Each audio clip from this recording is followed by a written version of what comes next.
Good afternoon students. आज मैं आप लोगों को दंड के सिद्धांत के बारे में बताऊंगी।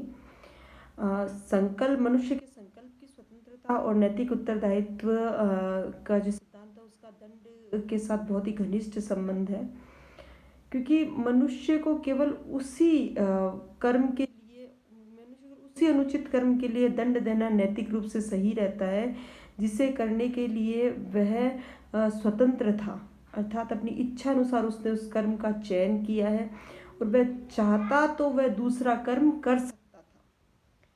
तो इस प्रकार के कर्म के लिए ही मनुष्य को नैतिक रूप से उत्तरदायी माना जा सकता है और उस कर्म के लिए उसको नैतिक रूप से उत्तरदायी नहीं माना जा सकता जिसको करने के अलावा उसके पास और कोई विकल्प नहीं था।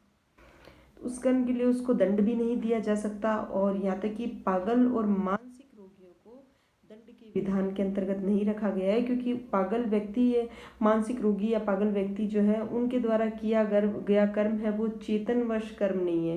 वो उन्होंने सोच समझकर अपनी इच्छा के अनुसार और अपने उत्तरदायित्व को महसूस करते हुए नहीं किया।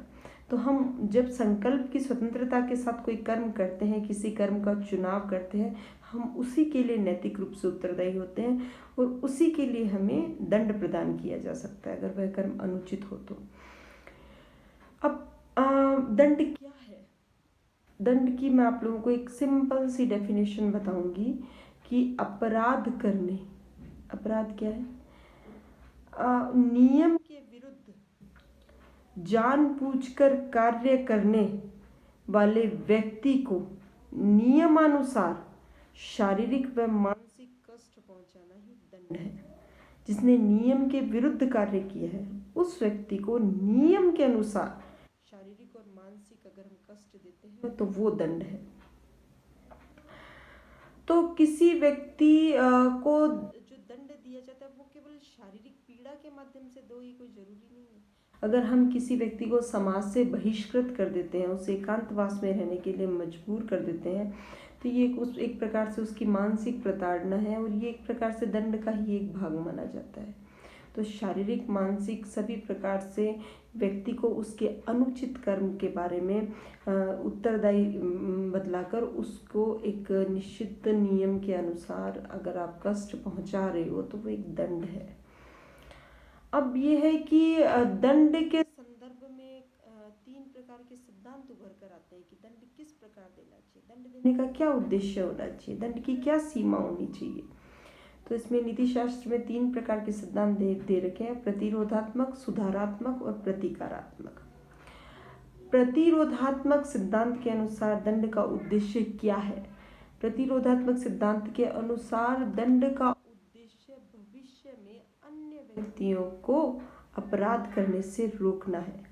जैसे कि किसी ने अगर आपकी बकरी चुरा ली हो या कोई भेड़ चुरा ली हो, उसको अगर आप मृत्यु दंड देते हो तो उस दंड से भयभीत होकर भविष्य में कोई अन्य व्यक्ति, दूसरा व्यक्ति चोरी करने का प्रयास करना ही भूल जाएगा।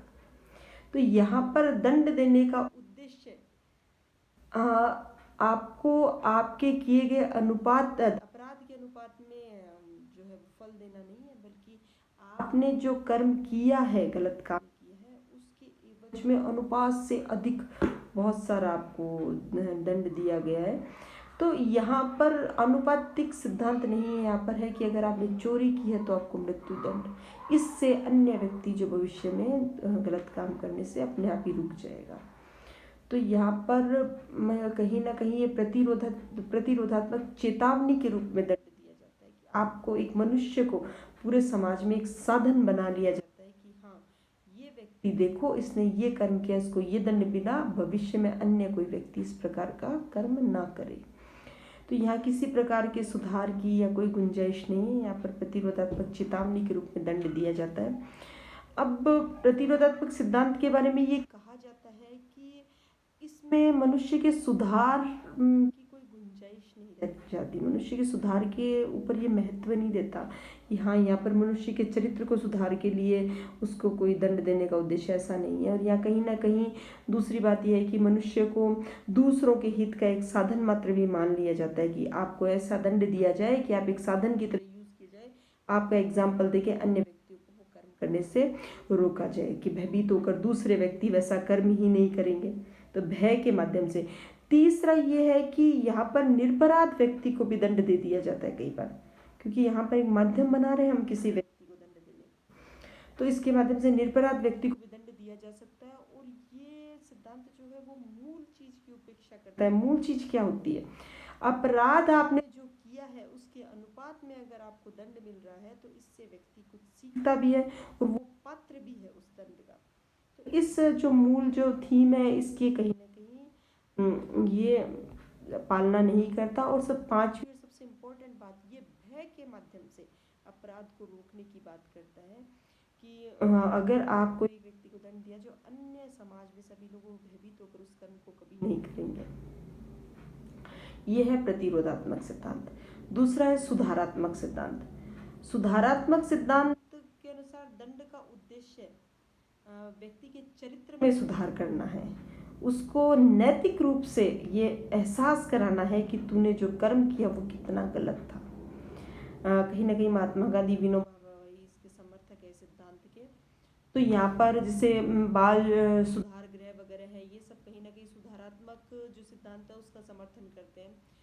तो ये जो सुधारात्मक सिद्धांत है ये मनुष्य के चरित्र में सुधार की संभावनाओं को प्रबल करता है कि मनुष्य स्वयं अगर दोबारा उसी परिस्थिति में आ जाए तो वो एक पल ये सोचने पर मजबूर हो जाए कि नहीं, ये मैंने गलत किया था, नैतिक रूप से मुझे ऐसा नहीं करना चाहिए।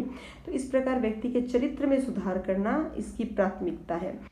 और सुधारवादियों का कहना भी है कि मनुष्य जो अपराध करता है, गलत काम करता है, इसके पीछे कुछ न कुछ मनोवैज्ञानिक और सामाजिक कारण भी होते हैं। मनोवैज्ञानिक सामाजिक परिस्थितियां होती है जिसके वश में होकर, जिससे प्रभावित होकर, जिससे प्रताड़ित होकर मनुष्य वो कर्म करता है।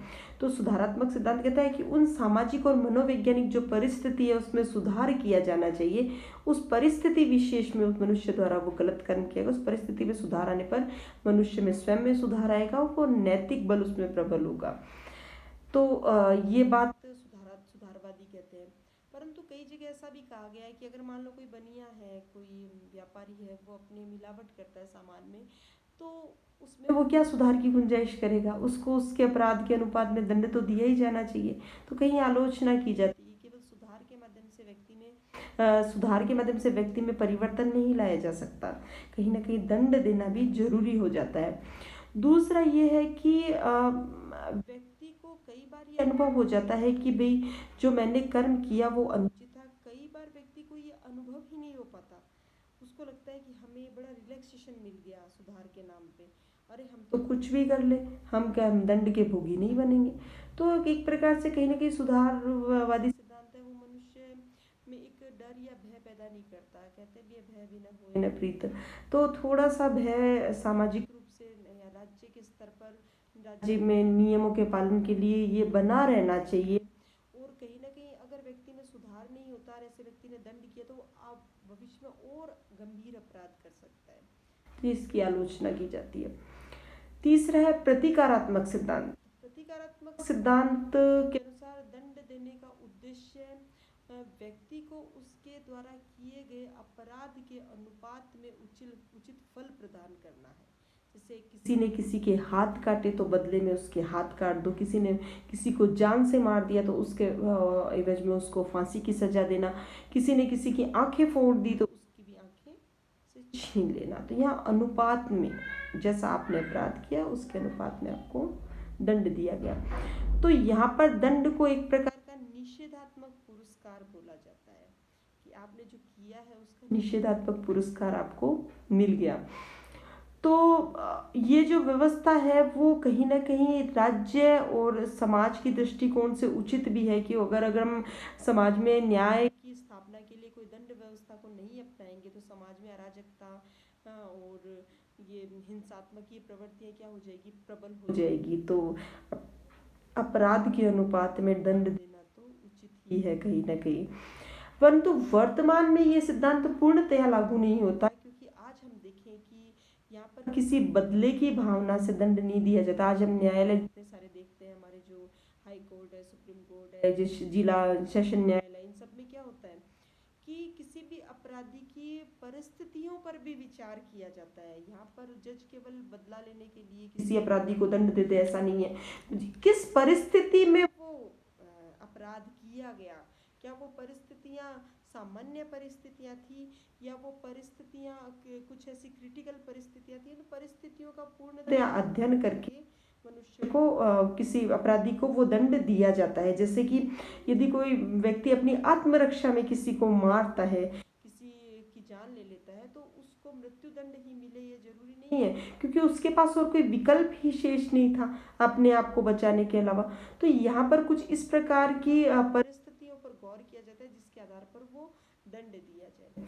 इसके बारे में कहा जाता है, प्रतीकात्मक सिद्धांत के बारे में कहा जाता है कि इसमें एक चीज बनी रहती है, किसको कितना दंड देता है, किस अनुपात में दंड देना है, इसका कोई सामान्य मापदंड नहीं है। बस जैसा न्यायाधीश को समझ में आता है, एक ऐसी परिस्थितियां हैं जैसे गवाह वगैरह पेश किए, तो उसके अनुपात में कोई सामान्य मापदंड नहीं है जो बना के कहते कि अभी इतने इस अपराध के एवज में इतना ही दंड दो। तो ये कुछ समस्या आती है सामने। और दूसरा ये है कि इस सिद्धांत में कोई सहानुभूति, दया, इसका कोई स्थान नहीं है। कि हाँ, जैसे सुधारवाद में ऐसे है कि भाई कहीं ना कहीं क्षमा, कहीं ना कहीं दया, सहानुभूति का स्थान है। इसमें है आप पात्र हैं दंड उठाने के, आप पात्र हैं, आपने अपराध किया अवश्य है, तो आपको पूर्णतः रिहा नहीं किया जाएगा।